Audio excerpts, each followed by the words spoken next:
여러분, 우리가 성경을 보면은 수많은 기적들이 나옵니다. 그 중에 복음서에 예수님께서 행하신 기적들, 여러분 기억나는 거 무엇이 있습니까? 여러 가지가 기억날 겁니다.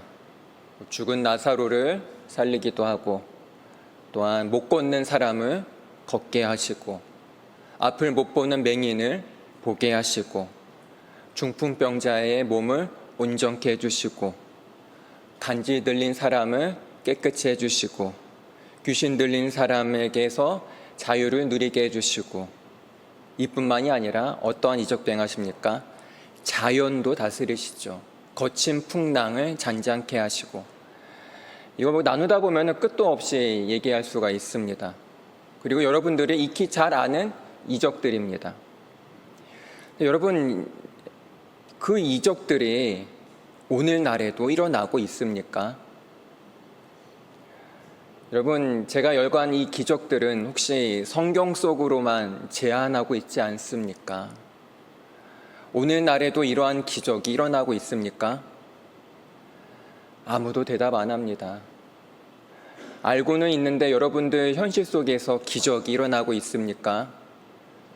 아무도 대답 안 합니다. 그렇다면 여러분, 기적이 사라진 걸까요? 기적은 성경 속에만 있는 것일까요? 아니면 내가 기적을 발견하지 못하는 걸까요? 그래서 우리가 오늘 잘 아는 예수님의 기적 오병이어를 나누면서 과연 우리가 잘 아는 오병이어 기적이 내 삶 속에서도 일어날 수 있는 것인지, 그것을 함께 우리가 살펴보고 나눠보고자 합니다. 오늘 본문은 우리가 너무나 잘 알죠. 수많은 무리들이 예수님의 말씀을, 예수님의 설교를 아주 잘 듣고 있습니다. 예수님께서 어찌나 말씀을 잘 하시는지 사람들은 시간 가는 줄도 모릅니다. 그러자 사람들에게 어떠한 문제가 생깁니까? 배에서 꼬르륵 소리가 나기 시작합니다. 배고프다고 배에서 신호를 보냅니다. 그런데 제자들의 배도 꼬르륵 소리가 나기 시작합니다. 그래서 제자들이 예수님께 가더니, 예수님, 지금 예수님의 설교를 듣고 있던 저 수많은 사람들이 배고프다고 아우성입니다. 그러니까 이 사람들에게 잠깐 쉬는 시간 주셔서 시장에 가서 마트라도 가서 먹을 것 좀 먹고 좀 요기 좀 하고 오게 하면 어떨까요? 라고 여쭤봅니다. 그러자 예수님께서 뭐라고 하시나요? 그래, 한 30분 시간 줄 테니 갔다 오라고 해라. 그러시나요? 아닙니다. 뭐라고 하실까요? 쟤들에게 너희가 먹을 것을 줘. 이렇게 얘기합니다. 너희가 먹을 것을 주면 어때? 제자들이 깜짝 놀라죠. 예수님, 저에겐 돈이 없어요. 우리가 이 사람들한테 회비를 거둔 것도 아니잖아요. 그리고 지금 우리에게 있는 건 보리떡 몇 개요? 5개. 물고기 몇 마리? 2마리밖에 없습니다. 이걸로는 우리 12명 먹기도 부족합니다. 아무리 조금씩 떼어서 손톱만큼 떼어서 줘도 이 수많은 사람들 못 먹습니다. 예수님도 드셔야죠. 배고프실 텐데. 여러분, 제자들이 이렇게밖에 말할 수 없는 이유가 무엇인가요? 거기에 모인 무리 인원이 몇 명입니까? 몇 명? 5,000명입니다. 여러분, 말이 5,000명이지 이 복음서에서 신약시대, 구약시대도 마찬가지고요. 그 당시에는 인원수에 성인만, 즉 아저씨들만 인원수에 포함되고 여인과 어린애들은 인원수에 포함이 안 됩니다. 아무리 그 자리에 있어도 공식적인 인원 개수에 포함이 안 돼요. 즉 성경에서 5,000명이라는 것은 순수 성인 아저씨들만 5,000명이라는 겁니다. 그러면 거기에 있는 아낙네들, 아이들까지 합치면 수만 명이라는 거죠. 여러분, TV에서 잠실 종합운동장 꽉 찬 거 봤을 겁니다. 그 정도 인원이라는 거죠. 그런데 어떻게 이걸로 먹일 수가 있겠습니까? 보리떡 5개, 물고기 2마리. 여러분, 생선구이 좋아하죠. 생선구이 2마리 갖고 여기 있는 사람 우리 먹을 수도 없습니다. 그런데 예수님은 어떻게 반응하십니까? 아랑곳하지 않아요. 정말 이건 불가능한 상황인데, 이거는 불평할 수밖에 없는 상황인데 예수님은 아랑곳하지 않으시고 어떻게 하십니까? 그 보리떡 5개, 너무나도 부끄럽고 보잘것없는 보리떡 5개와 물고기를 들고, 성경을 보면 그걸 들고 하늘을 우러러 보면서 축사하신다고 합니다.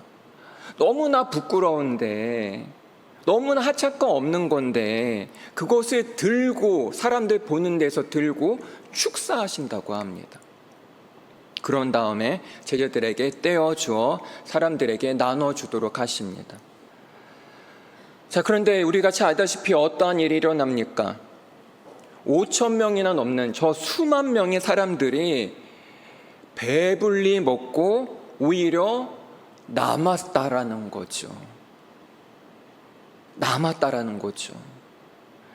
여러분, 오늘 이 본문은 우리가 어렸을 때부터 귀가 빠지도록 들어왔습니다. 그런데 그 오병이어의 기적을, 우리가 너무나 잘 아는 그 오병이어 기적을 삶에 적용하는 사람은 얼마나 될까요? 우리가 성경을 아는 거랑 그 성경을 내 삶에 적용하는 거랑은 하늘과 땅 차이입니다.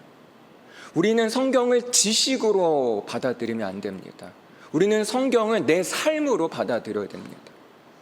성경을 내 삶으로 받아들인다라는 것은 내 삶에 적용하고, 그 말씀이 2000년 전에 그 말씀이 지금 내 삶에서도 바로 반응을 하고, 그 말씀이 내 삶에 변화를 일으킨다라는 것입니다. 그토록 우리가 많이 들어온 말씀인데 왜 우리는 오병이어 기적을 삶 속에서 체험하지 못할까요? 많은 사람들이 오병이어 기적은 잘 알고 있지만 그 기적이 일어나기 전과 후에 대해서는 중요하게 생각하고 있지 않습니다. 그냥 오병이어 기적, 그 기적만 알지 그 전과 후가 어떻게 일어나고 있는지 소홀히 여기고 있습니다. 자, 첫 번째입니다.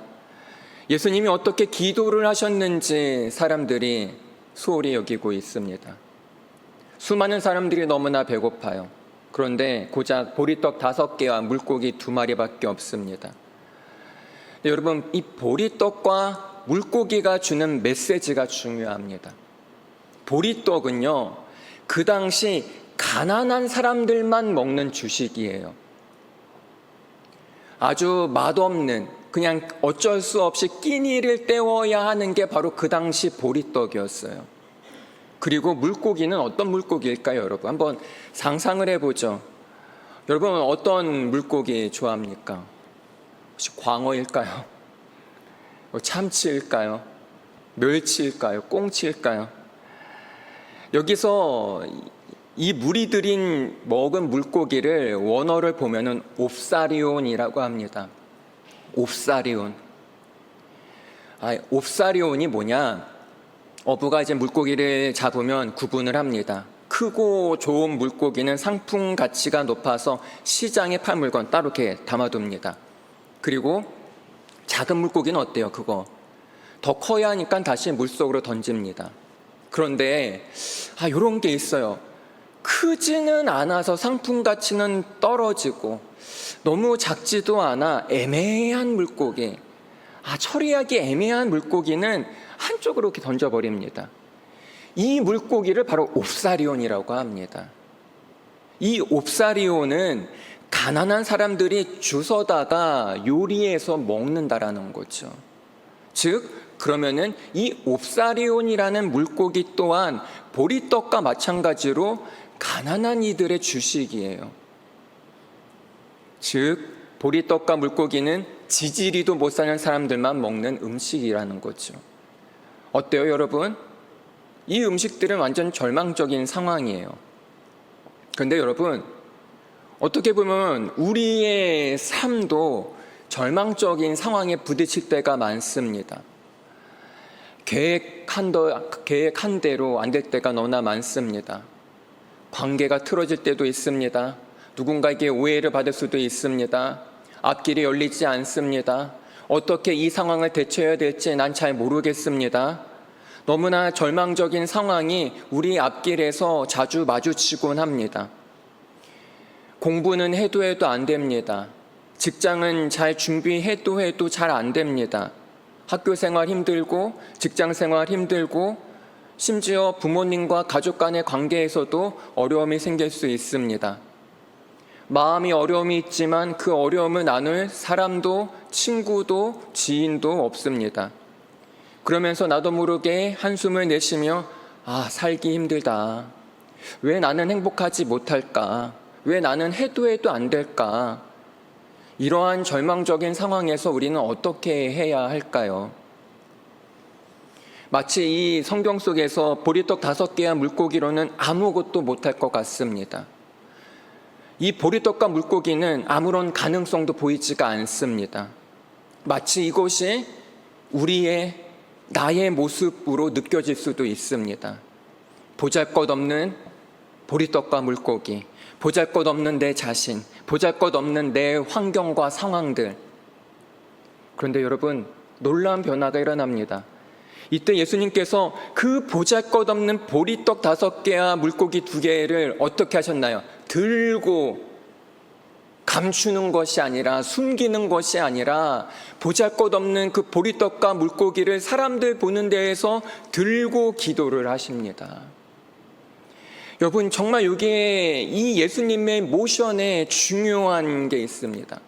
아무리 보잘것없는 것이라도 예수님의 손에 들리면 귀하게 쓰인다는 거예요. 아멘, 아멘.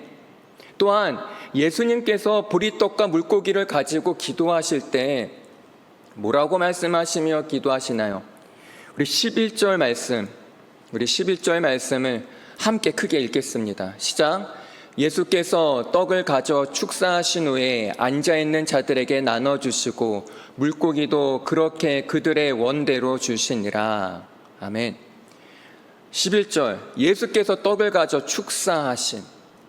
그런데 여러분, 이 축사, 쉬운 성경을 보면 이 축사를 감사기도라고 합니다. 축사를 감사기도로 번역해요, 쉬운 성경에서는. 이성적으로 생각해 보죠. 여러분, 이게 감사할 상황입니까? 수만 명의 사람들이 있는데 고작 떡 몇 개와 물고기 그냥 2마리 누구 입에 풀칠하겠습니까? 그런데 예수님이 어떠한 기도를 하세요? 감사 기도를 해요. 오히려 감사 기도가 아니라 우린 무슨 기도해야 되나요? 절망적인 상황에서 하나님 도와주세요. 나 어떻게 해야 될지 모르겠습니다. 주님 도와주세요. 간구해야죠. 수많은 사람들, 하나님 이 사람들 배불릴 수 있도록 하나님 도와주세요. 기적을 베풀어 주세요. 하나님 빨리 도와주세요. 이런 간구 기도해야 되지 않습니까? 근데 어떻게 이런 절망적인 상황에서 예수님은 감사 기도를 하실까요? 여러분, 이게 무슨 말이냐면 지금 내 상황이 너무나 절망적이어라도 우리는 무슨 기도해야 된다고요? 감사 기도해야 됩니다. 뭔가 믿을 만한 요소가 있어서 감사 기도하는 게 아니에요. 뭔가 가능성이 있어서 감사 기도하는 게 아니에요. 자, 예수님에게는 영적인 믿음의 눈이 있습니다. 예수님은 늘 영안이 열려 있습니다. 분명 사람들, 수많은 이들이 먹기에는 턱없이 부족한 음식입니다. 그러나 예수님 마음 가운데는, 예수님의 그 믿음의 눈 안에는 이미 수많은 사람들이 배가 불러서 만족해하는 그 모습이 그려져 있습니다. 그렇기 때문에 믿음으로 감사 기도하는 것입니다. 즉 우리가 절망적인 상황 속에서도 감사 기도를 해야 하는 이유는 이미 예수님께서 나의 어려움을 해결해 주셨기 때문입니다. 아멘. 그런데 현실에는 그게 안 보여요. 왜냐하면 우리는 늘 현재에만 있으니까. 그런데 예수님은 어떤 분입니까?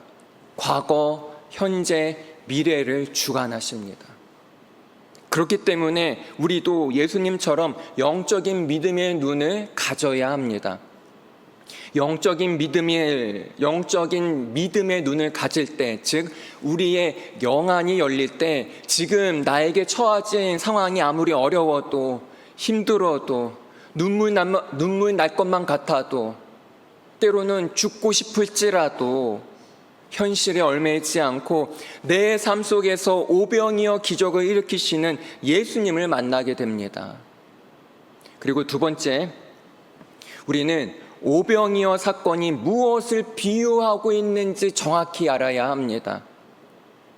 그냥 단순히 부족한 음식으로 수만 명이 배불렀다, 그게 아니에요. 만약에 내가 여러분이 예수님이라면 어떠한 식으로 기적을 일으키는 게 더 좋을까요?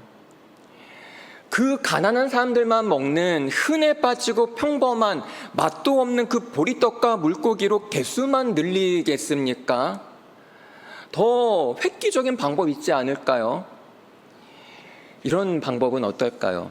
예수님께서, 얘들아, 너희들 앉아있는 주위에 돌들 있지? 그 중에 돌 아무거나 하나 들어봐. 그리고 자, 눈 감아. 내가 센다. 하나, 둘, 셋, 펑 하고 보니까 김이 모락모락 나는 가래떡, 무지개떡, 막 송편, 그런 거 했다고 생각해봐요. 얼마나 좋아요. 그리고 여러분, 그 맛없는 옵사리온, 가난한 사람들이 먹는 그 옵사리온 생선 대신에 예수님께서, 얘들아, 너희 주위에 있는 풀 한 주먹 뜯고 그 주위에 돌아다니는 메뚜기 한 마리만 얹어봐. 그리고 또 눈 감아. 내가 센다. 하나, 둘, 셋, 퐁 하고 보니까 뭐 케이준 샐러드 치킨, 뭐 이러면 얼마나 좋을까요? 그런데 왜 예수님은 이렇게 하실까요? 왜 그냥 개수만 늘릴까요? 더 맛있는 음식으로 만들어줘도 되잖아요. 이왕이면 그냥 뷔페로 딱 해주면 얼마나 좋아요. 이왕이면 거기 돌도 많을 테니까 삼겹살 딱 해서 구워 먹게 해주시고 얼마나 좋겠습니까? 그런데 왜 예수님은 그 보리떡 개수만 늘리셨을까요? 바로 예수님이 떡을 들고 하신 행동을 보면 우린 짐작할 수 있습니다. 그 아까 우리가 본 11절 말씀, 예수께서 떡을 축사하시고 나눠주시고 떼어주시고 또 떼어주시고, 무엇을 뜻합니까? 바로 예수님의 성만찬입니다. 예수님께서 십자가에 못 박히시기 전 제자들과 유월절 만찬을 가지셨습니다.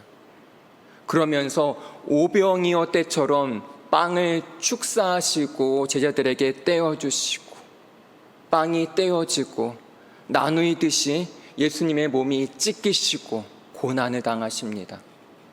이 보리떡을 먹는 사람들은 단순히 배만 부르지만 예수님의 살과 피를 먹고 마시는 자는 영생, 즉 영원한 생명을 누리게 됩니다.